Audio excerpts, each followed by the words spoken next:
you. Here we go.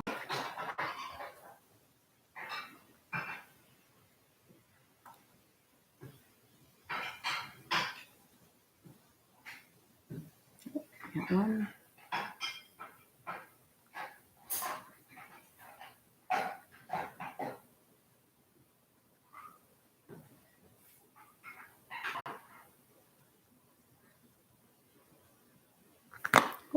Three people already. Perfect.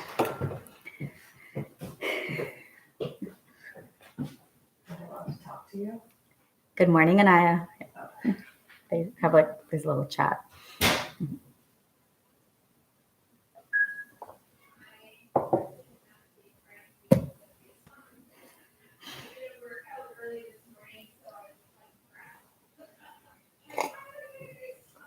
Maybe I'll put my headphones in.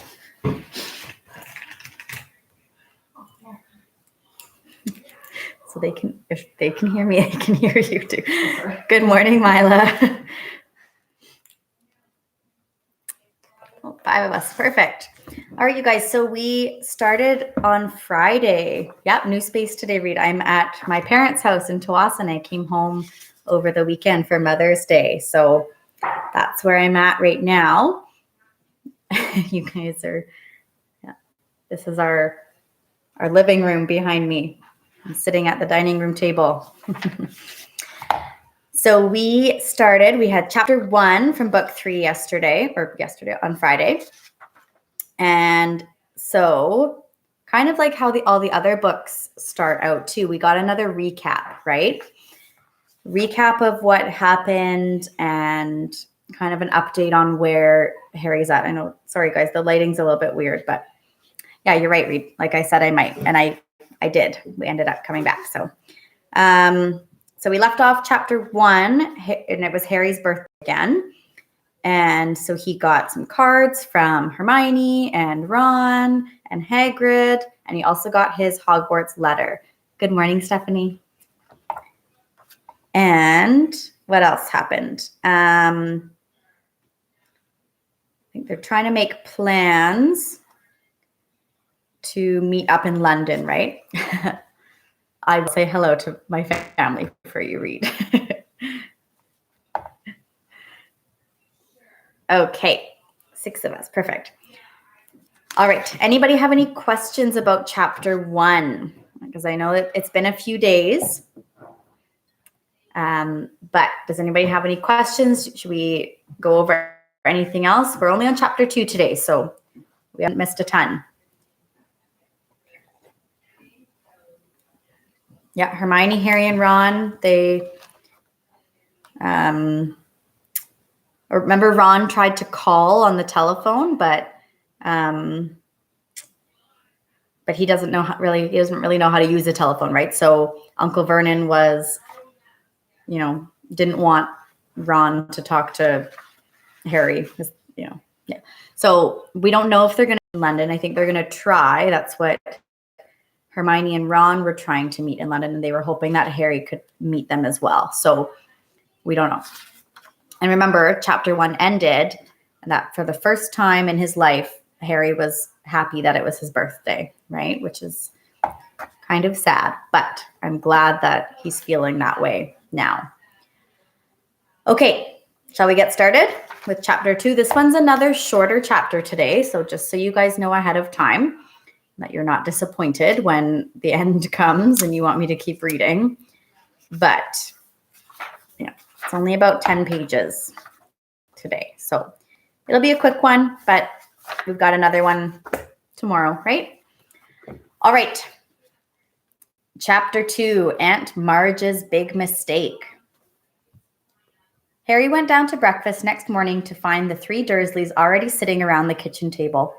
They were watching a brand new television, a welcome home for the summer present for Dudley, who had been complaining loudly about the long walk between the fridge and the television in the living room.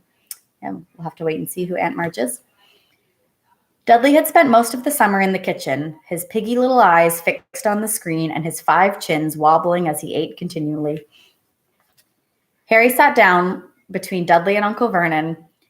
a large, beefy man with very little neck and a lot of mustache. Far from wishing Harry a happy birthday, none of the Dursleys gave any sign that they had noticed Harry enter the room. But Harry was far too used to this to care. You're already disappointed, Reed. Well, we've got a whole week ahead of us, right?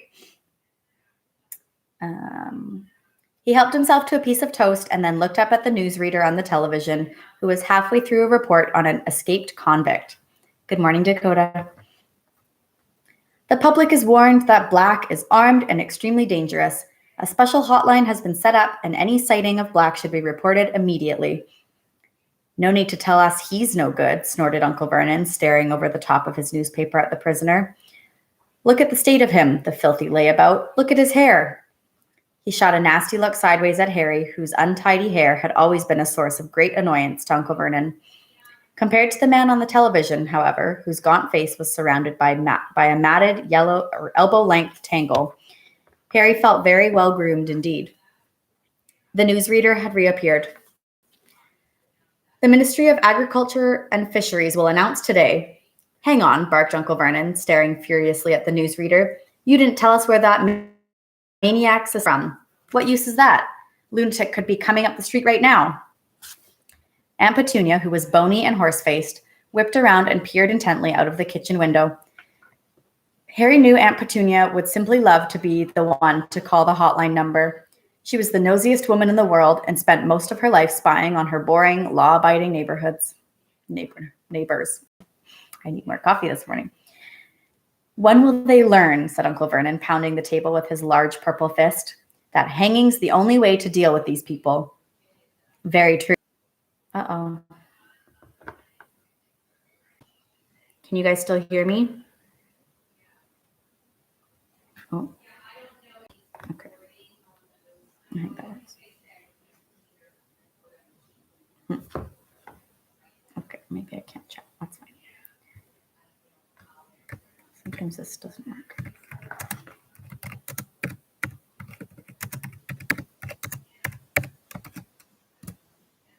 Is this going right? No, maybe my internet cut out.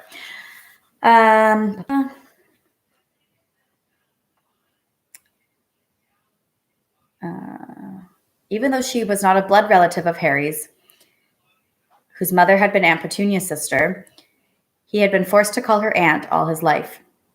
Aunt Marge lived in the country, in a house with a large garden where she bred bulldogs. She didn't often stay in Privet Drive because she didn't bear to leave her precious dogs, but each of her visits stood out horribly vividly in Harry's mind. It's still counting. At Dudley's 5th birthday party, Aunt Marge had whacked Harry around the shins with her walking stick to stop him beating Dudley at musical statues. A few years later, she had turned up at Christmas with a computerized robot for Dudley and a box of dog biscuits for Harry. On her last visit, the year before Harry had started at Hogwarts, Harry had accidentally trodden on the paw of her favorite dog, Ripper. Ripper had chased Harry out into the garden and up a tree, and Aunt Marge had refused to call him off until past midnight. The memory of this incident still brought tears of laughter to Dudley's eyes. Marge will be here for a week, Uncle Vernon snarled, and while we're on the subject, he pointed a fat finger threateningly at Harry. We need to get a few things straight before I go and collect her. Dudley smirked and withdrew his gaze from the television. Watching Harry being bullied by Uncle Vernon was Dudley's favorite form of entertainment. Firstly, growled Uncle Vernon, you'll keep a civil tongue in your head when you're talking to Marge. All right, said Harry bitterly. If she does when she's talking to me. Secondly, said Uncle Vernon, acting as though he had not heard Harry's reply, as Marge doesn't know anything about your abnormality, I don't want any funny stuff while she's here. You behave yourself, got me? I will if she does, said Harry through gritted teeth.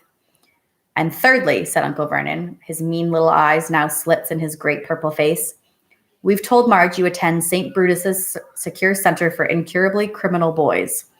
What? Harry yelled. And you'll be sticking to that story, boy, or there'll be trouble, spat Uncle Vernon. Harry sat there, white-faced and furious, staring at Uncle Vernon, hardly able to believe it. Aunt Marge, coming for a week-long visit, it was the worst birthday present that the Dursleys had ever given him, including that pair of Uncle Vernon's old socks. Well, Petunia, said Uncle Vernon, getting heavily to his feet, I'll be off to the station then. Want to come for the ride? Want to come along for the ride, Dudders? Is that what they call Dudley?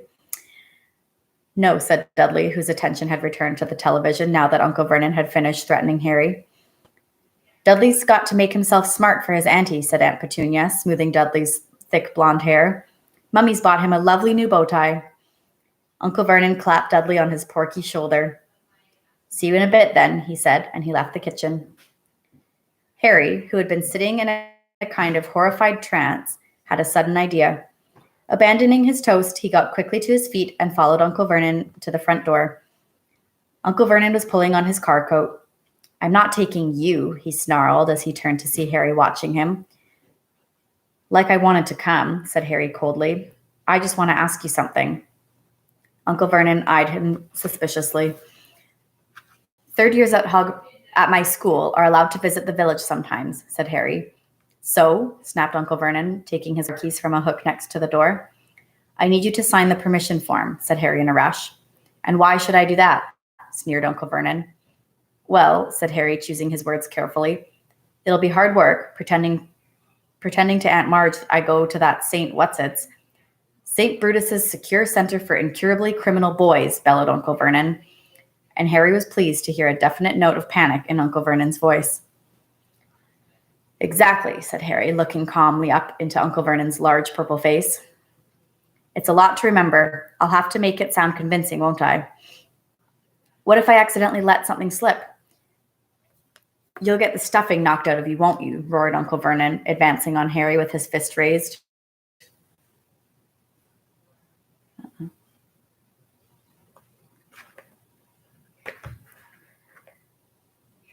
But Harry stood his ground.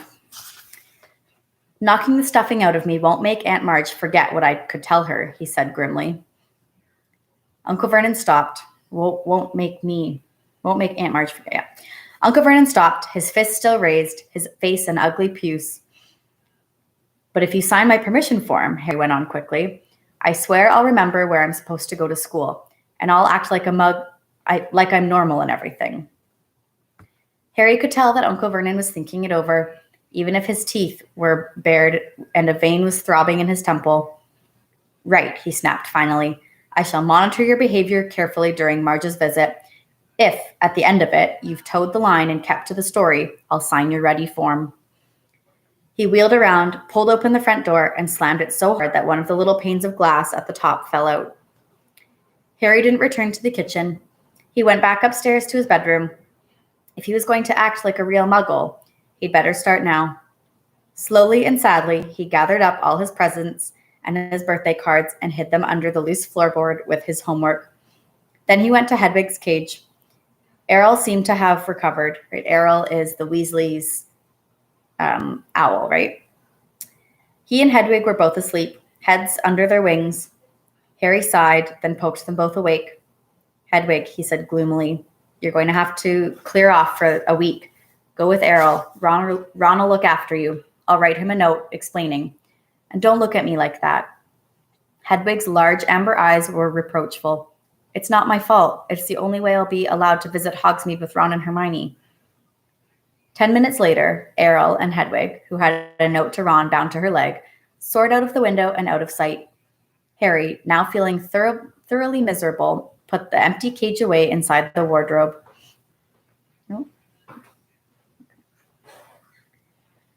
But Harry didn't have long to brood. In next to no time, Aunt Petunia was shrieking up the stairs for Harry to come down and get ready to welcome their guest. Do something about your hair, Aunt Petunia snapped as he reached the hall. Harry couldn't see the point of trying to make his hair lie flat. Aunt Marge loved criticizing him, so the untidier he looked, the happier she would be. All too soon, there was a crunch of gravel outside as Uncle Vernon's car pulled back into the driveway, then the clunk of the car doors and footsteps on the garden path. Get the door, Aunt Petunia hissed at Harry. A feeling of great gloom in his stomach, Harry pulled the door open. On the threshold stood Aunt Marge. She was very like Uncle Vernon, large, beefy, and purple-faced. She even had a mustache, though not as bushy as his. In one hand, she held an enormous suitcase, and tucked under the other was an old and evil-tempered bulldog.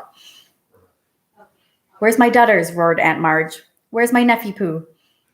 Dudley was waddling down the hall, his blonde hair plastered flat to his fat head, a bow tie just visible under his many chins. Aunt Marge thrust the suitcase into Harry's stomach, knocking the wind out of him, seized Dudley in a tight one-armed hug, and planted a large kiss on his cheek. Harry knew perfectly well that Dudley only put up with Aunt Marge's hugs because he was well paid for it. And sure enough, when they broke apart, Dudley had a crisp 20-pound note clutched in his fat fist. "Petunia," shouted Aunt Marge, striding past Harry as though he was a hat stand. Aunt Marge and Aunt Petunia kissed, or rather, Aunt Marge bumped her large jaw against Aunt Petunia's bony cheekbone. Uncle Vernon now came in, smiling jovially as he shut the door. "Tea, Marge?" he said. "And what will Ripper take?" "Ripper can have some tea out of my saucer," said Aunt Marge, as they all trooped into the kitchen, leaving Harry alone in the hall with the suitcase. But Harry wasn't complaining. Any excuse not to be with Aunt Marge was fine by him, so he began to heave the case upstairs into the spare bedroom, taking as long as he could. By the time he got back to the kitchen, Aunt Marge had been supplied with tea and fruitcake, and Ripper was lapping noisily in the corner. Harry saw Aunt Petunia wince slightly as specks of tea and drool flecked her clean floor. Aunt Petunia hated animals. "Who's looking after the other dogs, Marge?" Uncle Vernon asked. "Oh, I've got Colonel Fubster managing them," boomed Aunt Marge. "He's retired now. Good for him to have something to do. But I couldn't leave poor old Ripper. He pines if he's away from me." Ripper began to growl again as Harry sat down. This directed Aunt Marge's attention to Harry for the first time. "So," she barked, "still here, are you?" "Yes," said Harry. "Don't you say yes in that ungrateful tone," Aunt Marge growled. "It's damn good of Vernon and Petunia to keep you. Wouldn't have done it myself. You'd have gone straight to an orphanage if you'd been dumped on my doorstep." Harry was bursting to say that he'd rather live in an orphanage than with the Dursleys, but the thought of the Hogsmeade form stopped him. He forced his face into a painful smile. "Don't you smirk at me," boomed Aunt Marge. "I can see you haven't improved since I last saw you. I hoped school would knock some manners into you." She took a large gulp of tea, wiped her mustache, and said, "Where is it that you send him again, Vernon?"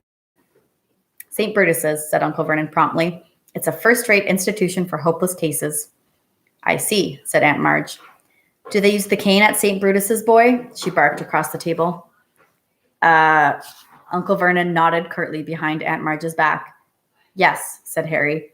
Then, feeling he might as well do the thing properly, he added, "all the time." "Excellent," said Aunt Marge. "I won't have this namby-pamby, wishy-washy nonsense about not hitting people who deserve it. A good thrashing is what's needed in 99 cases out of 100. Have you been beaten often?" "Oh, yeah," said Harry, "loads of times." Aunt Marge narrowed her eyes.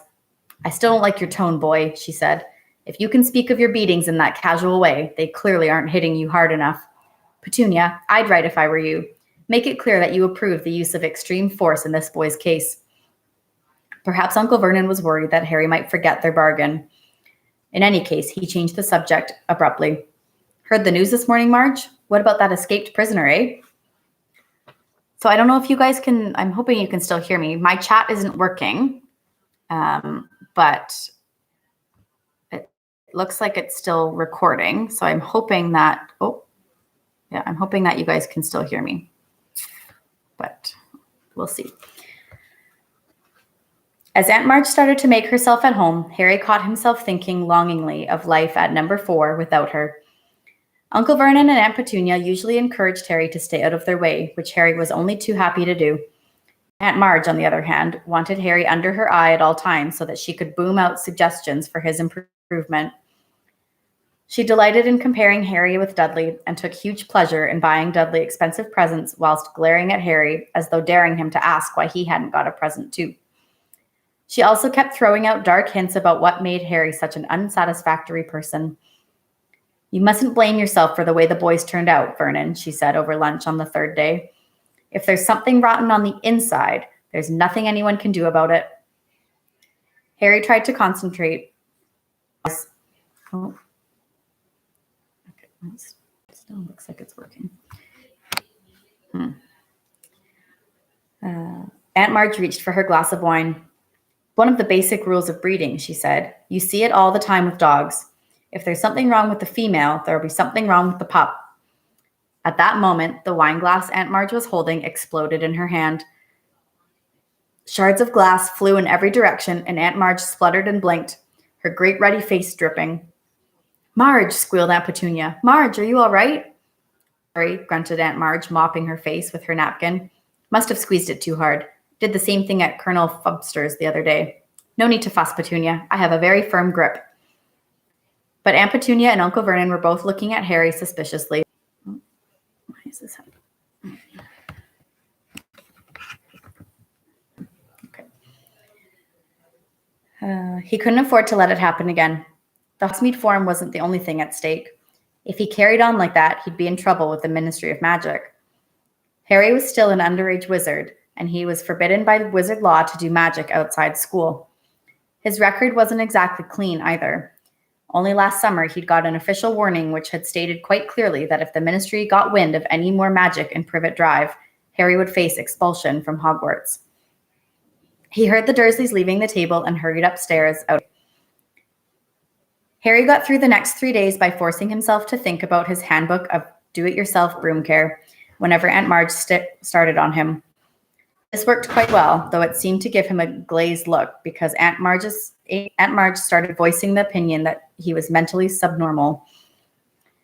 At long last, the final evening of Marge's stay arrived. Aunt Petunia cooked a fancy dinner, and Uncle Vernon uncorked several bottles of wine.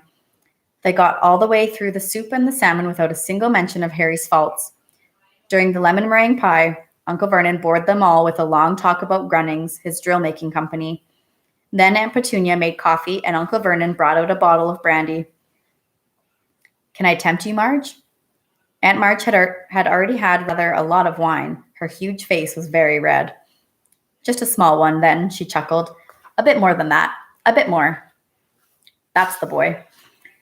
Dudley was eating his fourth slice of pie.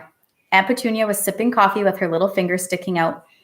Harry really wanted to disappear into his bedroom, but he met Uncle Vernon's angry little eyes and knew he would have to sit it out. Ah, said Aunt Marge, smacking her lips and putting the empty brandy glass back down. Excellent nosh, Petunia. It's normally just a fry-up for me of an evening with 12 dogs to look after. She burped richly and patted her great tweed stomach. Pardon me, but I do like to see a healthy-sized boy, she went on, winking at Dudley. You'll be a proper-sized man, Dudders, like your father. Yes, I'll have a spot more brandy, Vernon. Now this one here, she jerked her head at Harry, who felt his stomach clench. The handbook, he thought quickly. Well, let me put my headphones in here. Hold on.